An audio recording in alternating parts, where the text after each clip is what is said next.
నమస్తే, నేను మీ తేజ కిషోర్. ప్రస్తుతం మనతో పాటు సినీ క్రిటిక్ దాసరి యజ్ఞాన్ గారు ఉన్నారు. సార్ నమస్కారం. సార్ నమస్తే. బాగున్నారా? నికోలస్ సచ్దేవ్, అదే వరలక్ష్మి శరత్ కుమార్, వీళ్ళిద్దరూ రిలేషన్ అందరూ తెలిసిందే. సో వీళ్ళిద్దరూ థాయిలాండ్ లో అంటే డెస్టినేషన్ వెడ్డింగ్ అక్కడ చేసుకుంటారని డిసైడ్ అయిపోయి వెళ్ళిపోవడం కూడా జరిగింది. సో దాన్ని చాలా మంది విమర్శించడం కూడా జరుగుతుంది. ఎందుకంటే గతంలో మోడీ గారు చెప్పారు, మీరు అక్కడక్కడ ఇక్కడ ఉన్న రెవెన్యూని తీసుకొచ్చి అక్కడ వాళ్ళకి ఇన్వెస్ట్ చేయడం ఎందుకు, ఆ అమౌంట్ ఇది అదేదైతే ఉందో మనది ఇండియాలోనే పెట్టుకుంటే మన దేశం బాగుపడుతుంది, మన సాంస్కృతిక కార్యక్రమాలు చేయడానికి ఉపయోగపడుతుంది అనే పాయింట్ ఆఫ్ వ్యూలో మోడీ గారు చెప్పడం జరిగింది. సో దీనికి వాళ్ళు భిన్నంగా అక్కడికి వెళ్ళి చేసుకోవడం జరుగుతుంది. మరి సో దీని మీద ఏం మాట్లాడతారు? డెస్టినేషన్ వెడ్డింగ్స్ చాలా మంది చేసుకుంటారు. ఇక్కడ నుంచి మన వాళ్ళు కూడా బోల్డ్ అని మంది జైపూర్ కానీ రాజస్థాన్ ఇంకెక్కడెక్కడ ఉదయ్పూర్ ప్యాలెస్ అట్లా వెళ్ళి చేసుకునే వాళ్ళు ఉన్నారు. చేసుకురాను గోవా వెళ్తారు మహా అయితే.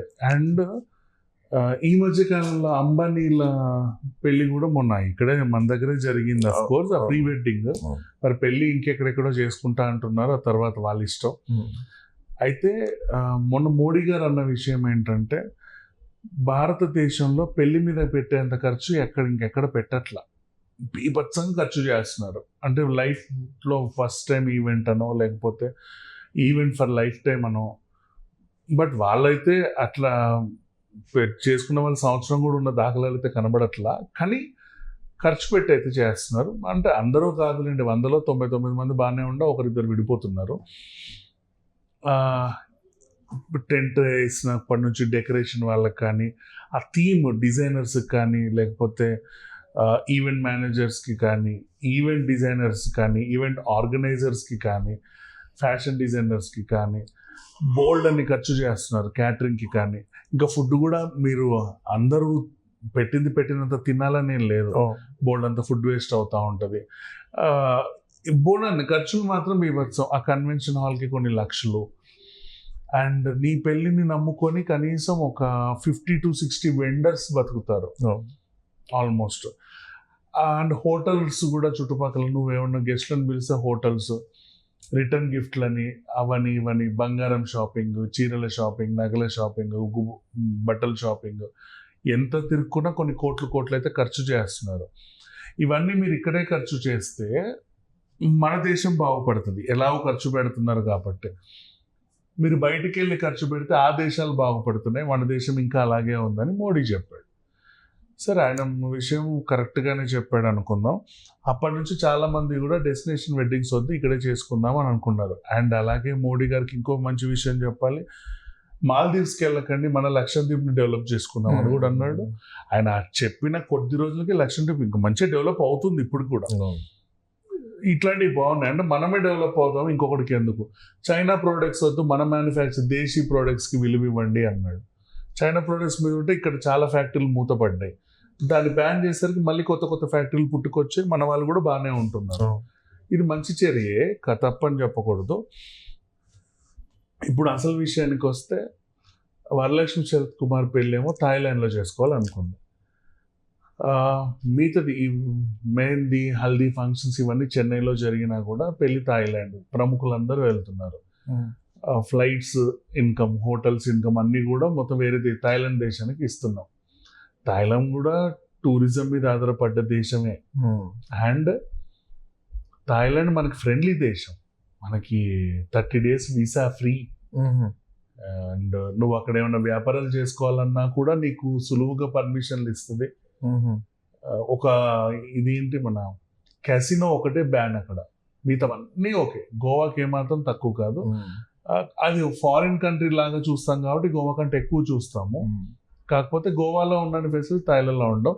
కాకపోతే అక్కడ ఉన్న ఇదేంటంటే, గోవాలో ఈ మద్యపానాల్లో కొంచెం డ్రగ్గులు గిగ్గులు ఇట్లాంటివన్నీ నిషేధం. అక్కడ యథేచ్ఛగా తీసుకోవచ్చు, ఈ ఫెసిలిటీస్ ఉంటాయి. ఒకటి ఉండవు.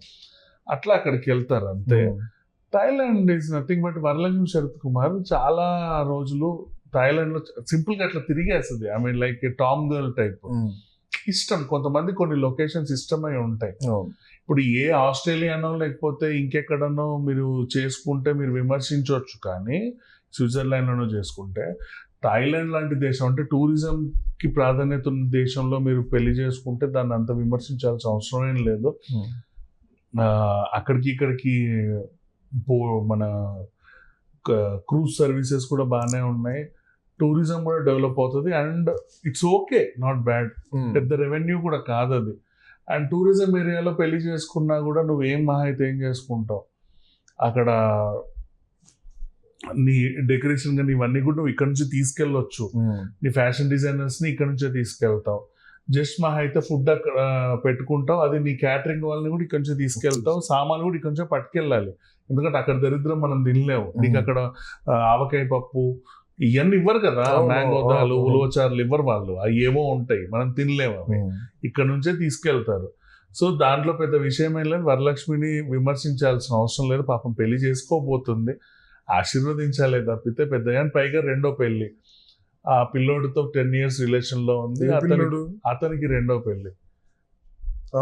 అతనికి ఓకే ఓకే, తను ఆల్రెడీ ఒక మ్యారేజ్ చేసుకొని విడాకులు తీసుకున్నాడు. వీళ్ళిద్దరు గత 10 years నుంచి రిలేషన్లో ఉన్నారు. అండ్ అలాగే రాధిక శరత్ కుమార్ అండ్ రాధిక కానీ శరత్ కుమార్ గారు కానీ ఇన్వైట్ చేయాలి చాలా మందిని, కానీ అట్లా కాకుండా వరలక్ష్మి శరత్ కుమార్ తనంతట తానే స్వయంగా వెళ్ళి పెద్ద ప్రముఖులందరినీ కలిసి నా పెళ్లికి రండి అని ఇన్విటేషన్లు ఇస్తుంది. సో క్యూట్, అది మంచిగా అర్థం చేసుకోవాలి అంటే పెద్ద విషయం ఏం కాదు. దీన్ని ఇంకోలా చూడాల్సిన అవసరం లేదు. దానివల్ల వరలక్ష్మి శరత్ కుమార్ ఒక 10 కోట్లు తీసుకెళ్లి థాయిలాండ్లో తగిలేయట్లేదు కూడా, ఆమెదో ఇష్టపడుతుంది. కొంతమందికి ఏంటంటే సరే మనం ఇక్కడే చేసుకుందామని ఉన్నా, కొంతమందికి ఎందుకో పలానా ఈవెంట్లు ఇక్కడ చేసుకుందామని ఎప్పుడు అనుకుంటారు. ఇప్పుడు మనం కూడా సరదాగా న్యూయార్కో వెళ్ళాం అనుకో, పోనీ ఈఫిల్ టవర్ దగ్గరికే వెళ్ళాం, ప్యారిస్ దగ్గర ఎక్కడికో వెళ్ళాం, అక్కడ కూర్చున్నప్పుడు అనుకుంటాం పెళ్లి చేసుకుంటే మనం ఇక్కడే చేసుకుందాం అంటాం. అప్పుడు ఇచ్చిన మాట ప్రకారంగా నిలబెట్టుకోవడానికి చేసుకోవాల్సి వస్తుంది. అదంతే, దానికి కాంప్రమైజ్లు ఏమి ఉండవు. It happens. దానికి మన దేశ ఖజానాకి ఏం గండిపడుతుందని మనం బాధపడిపోవాల్సిన అవసరం ఏం లేదు. మోడీ గారు చెప్పిన విషయం ఏంటంటే పెద్ద పెద్ద పెద్ద పెద్ద వాళ్ళ పెళ్ళిళ్ళు ఉంటాయి కదా, 500 ఇప్పుడు అంబానీల పెళ్ళిళ్ళు. అంబానీ వెళ్ళి నువ్వు ఆస్ట్రేలియాలో పెళ్లి చేసుకుంటే మనందరం తిట్టొచ్చు, నీకు ఇన్ని వ్యాపారాలు ఇస్తే నువ్వు వెళ్ళి అక్కడ చేసుకుంటావా అని. అట్లా ఈ చిన్న చిన్న పెళ్ళిళ్ళని ఏమనాల్సిన అవసరం అయితే లేదు. ఓకే.